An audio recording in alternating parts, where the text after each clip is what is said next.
Hello, everyone. Welcome back to another Sunday mini webinar. I am Dr. Val, and today we have a great topic. We're going to be discussing difficulty staying asleep and common reasons, mainly medical reasons, why this happens during perimenopause and menopause. So, without further ado, let's get started. So, the first reason that I'm going to talk about, and if you've seen any of my other videos, this is something that I talk about pretty regularly. It's untreated obstructive sleep apnea, right? So, untreated OSA. What is OSA? It's a medical sleep condition where the muscles of the upper airway, typically the tongue or the muscles more downstream, narrow and collapse when you sleep. And guess what, ladies? Yes, women do snore, gasp, and choke, and do have untreated obstructive sleep apnea at rates of, pretty high. We don't know exactly. 1 in 5 adults have it, higher as we get older, over the age of 50, over the age of, or as we go through perimenopause and menopause, the rates double to triple. The biggest reason for this is as you're getting older, the muscles aren't as strong, so the airway can narrow and collapse, but also losing estrogen and progesterone can make the muscles more floppy. That can contribute to this as well. Well, you do know some of the research shows that up to 90% of women who potentially have this condition go undiagnosed and untreated. So in my medical practice, when a woman is coming to see me in midlife and they're really exhausted and they're tired and they don't know what to do, I screen for obstructive sleep apnea by a couple questions. Do you snore, gasp, or choke? Do you stop breathing? And sometimes that's no. And we see in up to 40% of women, they don't have these classic symptoms. Classic symptoms. What do women report? Maybe difficulty staying asleep, insomnia, morning headaches, mood disturbances, nightmares, or just feeling really, really fatigued. So if you do have this hard time just staying asleep, look into having a sleep apnea test. This can be done in the comfort of your own home, which is really nice. And if you're going through insurance, they do prefer it because it's a lot cheaper. But note that the home sleep apnea test may miss a proportion of folks, and it is better to go to the lab if your home test is normal and we haven't gotten to the bottom of why you have a hard time staying asleep. So that's number one. Look for untreated obstructive sleep apnea. Number two is just as we get older, right, our bodies determine that we no longer need to have kids. And when that happens, we have the fluctuating levels of hormones, right? Estrogen and progesterone are the two big ones we talk about. And these are actually really important to help support the sleep. When when our estrogen levels drop, we can have hot flashes, we can have night sweats. And we know that women can actually, their body temperatures can rise. You may not wake up in a huge sweat, but rise in body temperature is enough to wake yourself up, and you don't know why.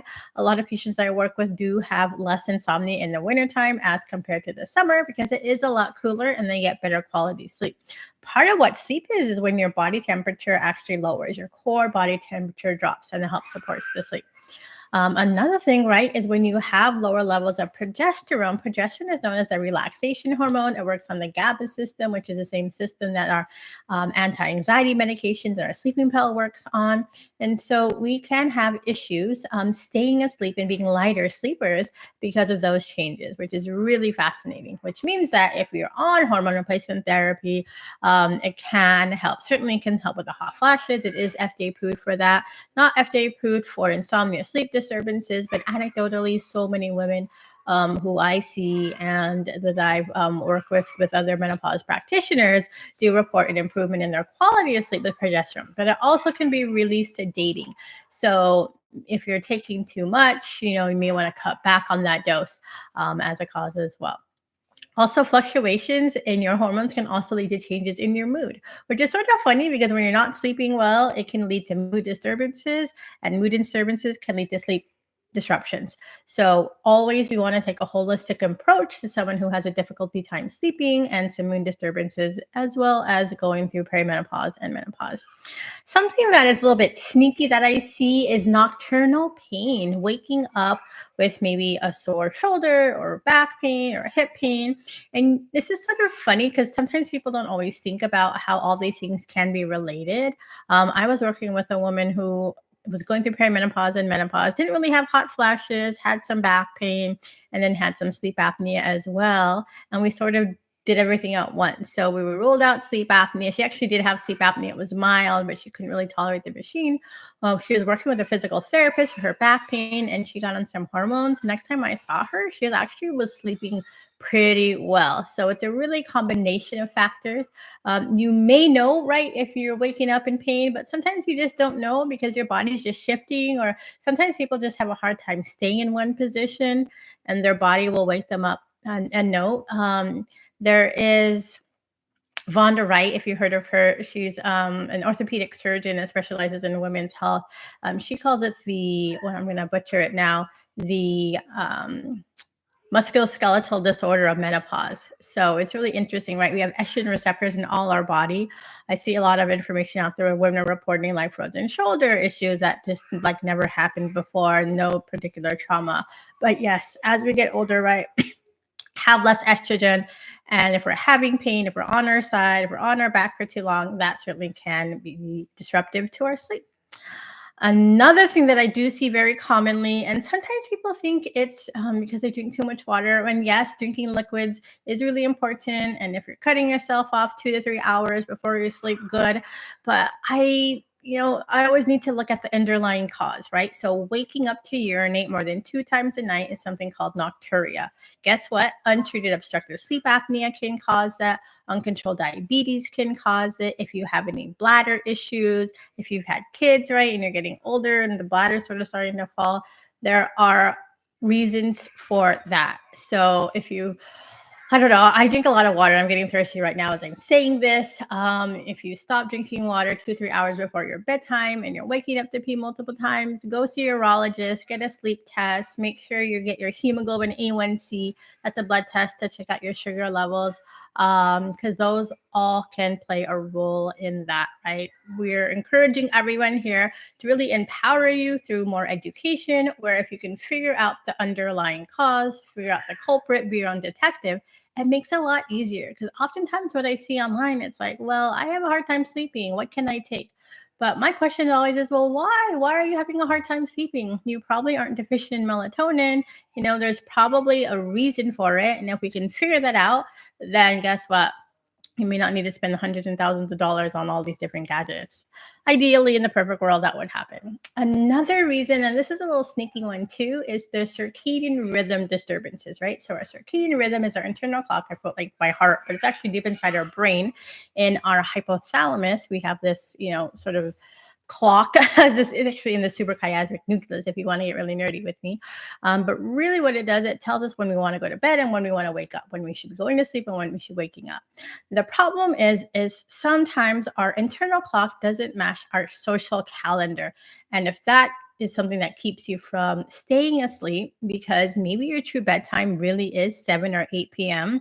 And if you count 8, so maybe 7, 8 hours later, that could put you at 2 to 3 a.m. in the morning.